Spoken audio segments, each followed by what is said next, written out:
हो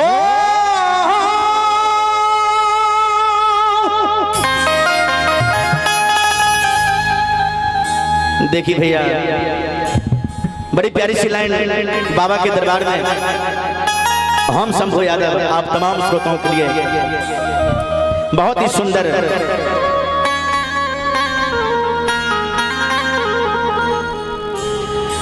भाई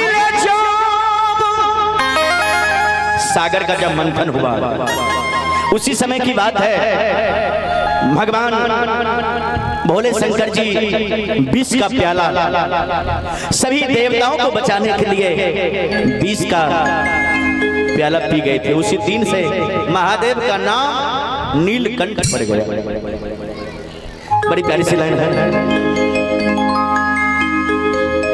भाई जब सागर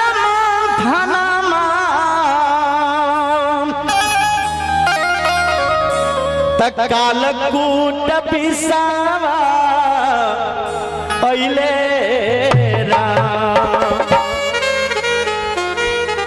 हार केहू नहीं मिलल रखबैया, केहू नहीं मिलल रखबैया। भोला पी के नीलकंठ भइले केहू नहीं मिलल रखबैया, केहू नहीं मिलल रखबैया। भोला पी के नीलकंठ भइले भइले जब सागर मंथनमा तब कालकूट पिसावा भइले केहू नहीं मिलल रखबैया, केहू नहीं मिलल रखबैया। भोला पी के नीलकंठ भइले केहू नहीं मिलल रखबैया, केहू नहीं मिलल रखबैया। भोला पी के नीलकंठ भइले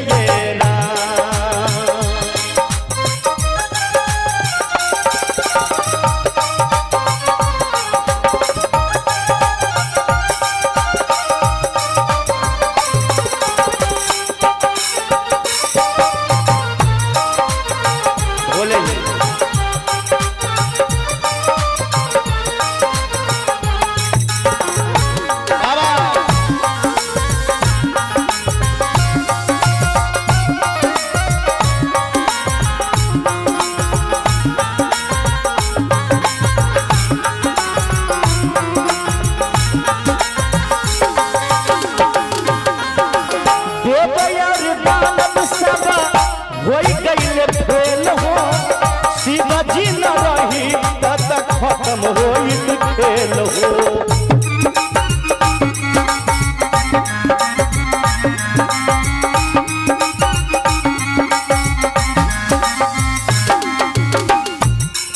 देव मीठा मीठा प्यारा सा पुरस्कार है, क्या नाम है? लक्ष्मी कुमारी की तरफ से बाबा के दरबार में 51 रुपए के पुरस्कार। धन्यवाद। देव और दानव सभी फेल हो गए। अगर महादेव नहीं रहते तो सभी काम खत्म हो जाता। लाइन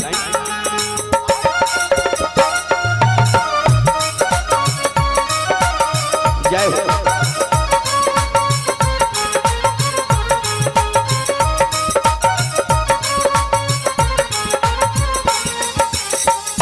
मुके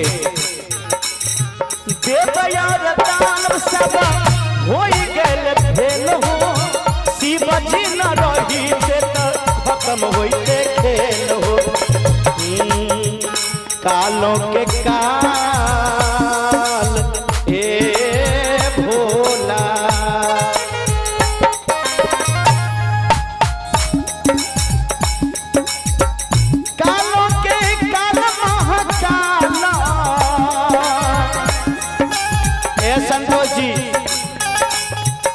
कालों के काला महाकाला ना देहिया लगई ले नयेरा केहू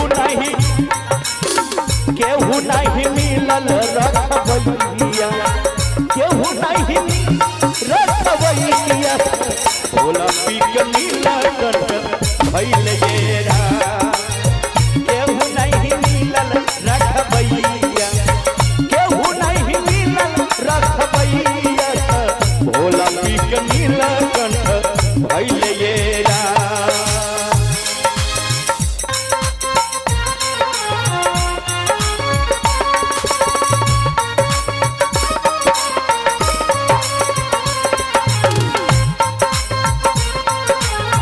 जय भोले।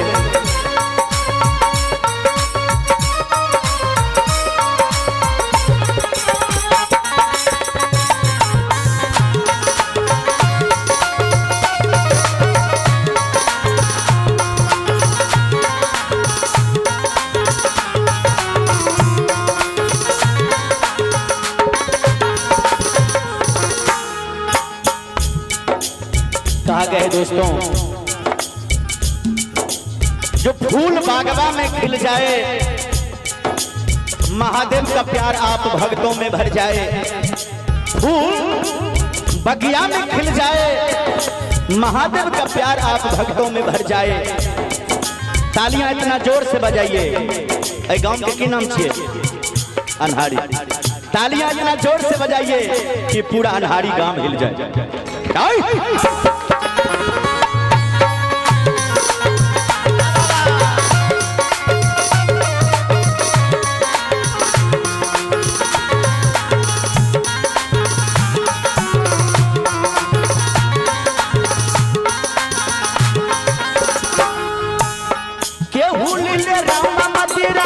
केहू धेनु कैया केहू मरीत खातिर पर ले लरैया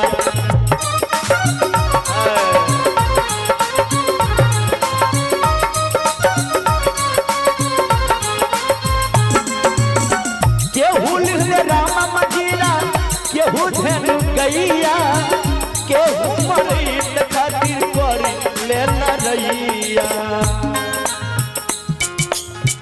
अइले जब संकट रे भाजी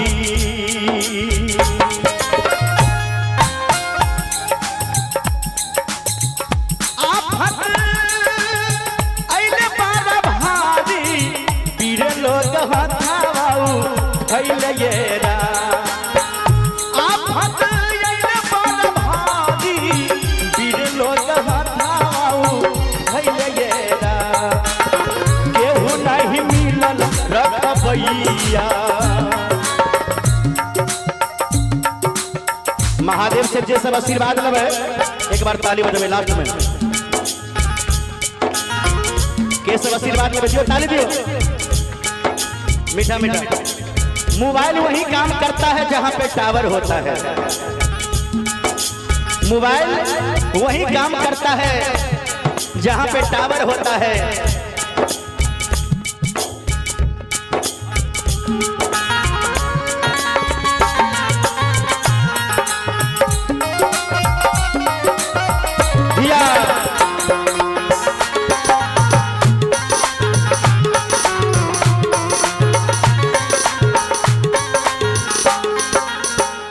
अभी हमने बोला था कि मोबाइल वही काम करता है जहां पे टावर होता है और ताली वही बजाता है जिसके हाथों में पावर होता है। किनका किनका पावर है?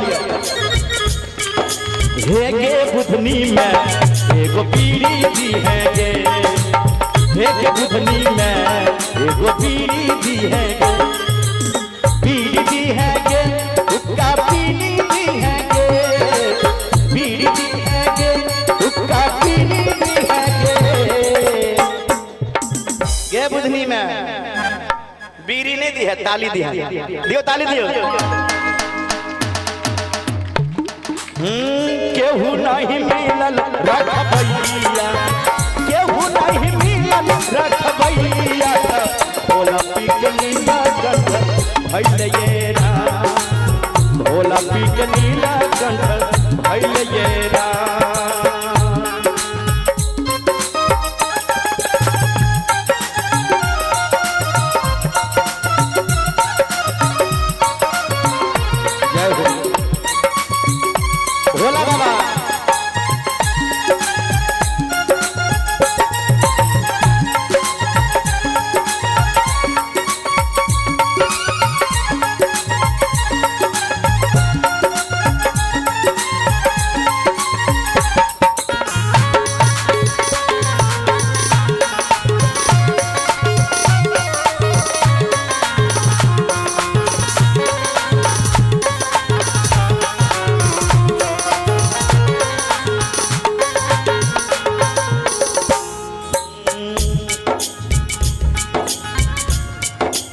देवों के देव रउआ होई महादेव जी, रउआ न रखी केहू से अहि भेद जी।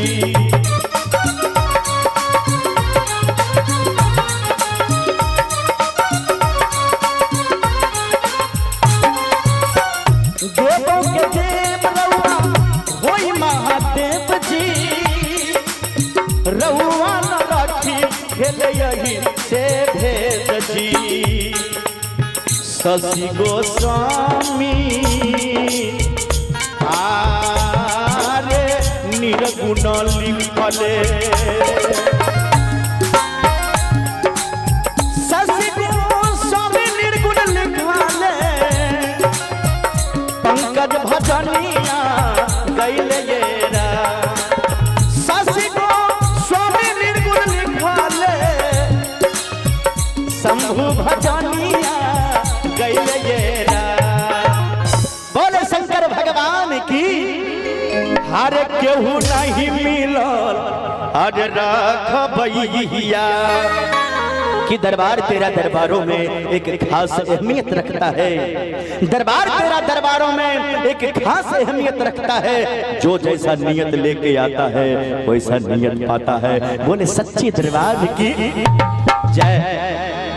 नींद नहीं अबै यहाँ सबके चाची, नींद नहीं अबै छै, काम तो कोनो नहीं छै।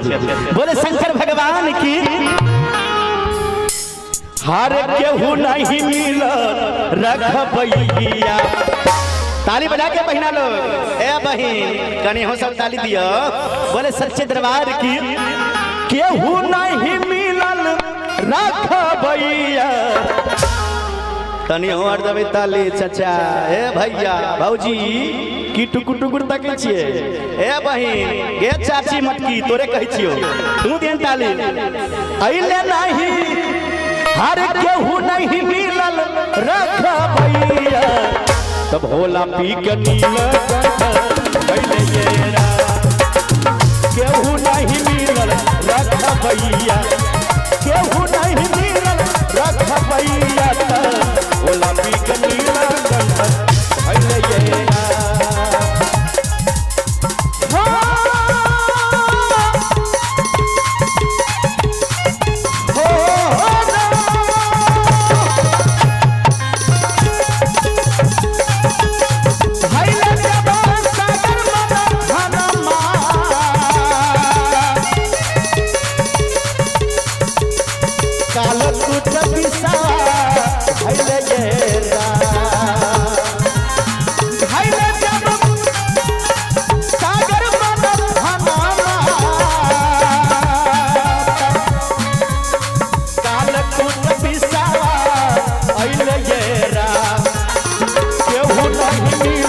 रखबैया केहू नहीं मिलल रखबैया।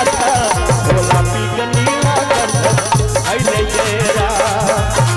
केहू नहीं मिलल रखबैया, केहू नहीं मिलल रखबैया। भोला पी के नीला अइले येरा। केहू नहीं मिलल रखबैया, केहू नहीं मिलल रखबैया। भोला पी के नीला अइले येरा। भोला पी के नीला, भोला पी के नीला अइले येरा। बोले सच्चे दरबार की।